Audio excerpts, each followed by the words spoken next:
Praise lord. దేవుని ఉన్నతమైన నామమునకు మహిమ కలుగునుగాక. ప్రభు నామమున మీ అందరికీ హృదయపూర్వక వందనాలు. ఈ ఉదయకాలము దేవుని వాక్యాన్ని విందాం. లూకా సువార్త 19వ అధ్యాయము 6వ వచనము.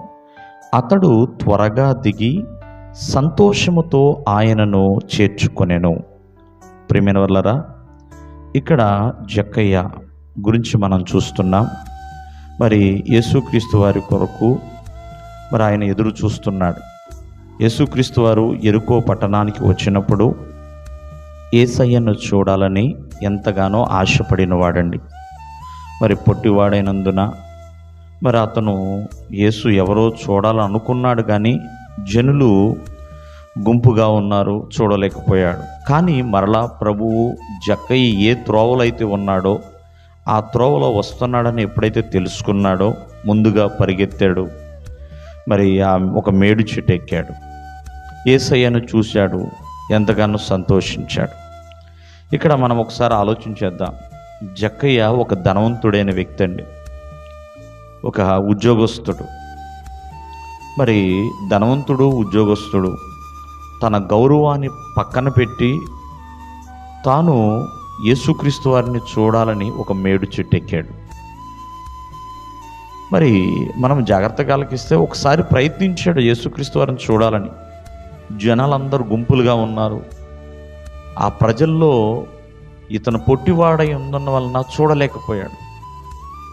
చూడండి, చెట్టు ఎక్కితే నేను పడిపోతానేమో అని తనకున్న భద్రతను కూడా పక్కన పెట్టేశాడు. కానీ ఏది ఏమైనా తన ప్రణాళిక ఫలించిందండి. యేసుక్రీస్తు వారు ఎప్పుడైతే ఆ చెట్టు దగ్గరకు వచ్చారో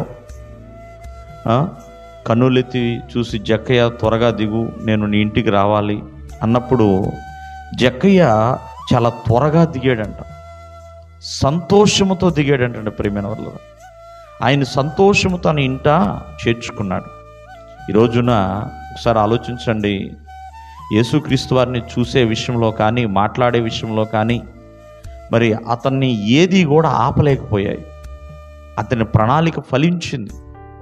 యేసుక్రీస్తు వారిని ఎప్పుడైతే అతను కలిశాడో తన జీవితము పూర్తిగా మారిపోయింది. రక్షణ పొందిన జీవితంగా మారిపోయింది. ప్రియమైన వర్లారా, మారు మనసు పొందుకున్న జీవితంగా మారిపోయింది. ప్రభువును ప్రేమించడం మొదలుపెట్టాడు. ప్రభువుతో తను కలిసి ఉండుట సంతోషమే అని ఆనందిస్తున్నాడు, తృప్తి పడుతున్నాడు ఎంతగానో. చూడండి, దేవునికి చేరువ అవ్వాలి అని ఏ చిన్న ప్రయత్నమైనా సరే మంచి ఫలితాన్ని ఇస్తుంది.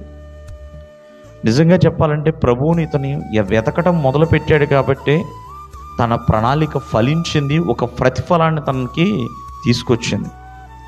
యేసయ్యను చూడకుండా నీ జీవితంలో ఎన్నో ఆటంకాలు ఉండొచ్చు, ఎన్నో అడ్డులు రావచ్చు. కానీ ఆ అడ్డులు మనం తొలగించుకుని ఎప్పుడైతే ప్రభువుని చూడాలి, ప్రభుతో ఉండాలి అని ఇష్టపడతావో ఖచ్చితముగా నీ ప్రణాళిక జక్కయ్య వలె ఫలిస్తుంది. దేవుడు మిమ్మల్ని దీవించును కాక. ఆమేన్.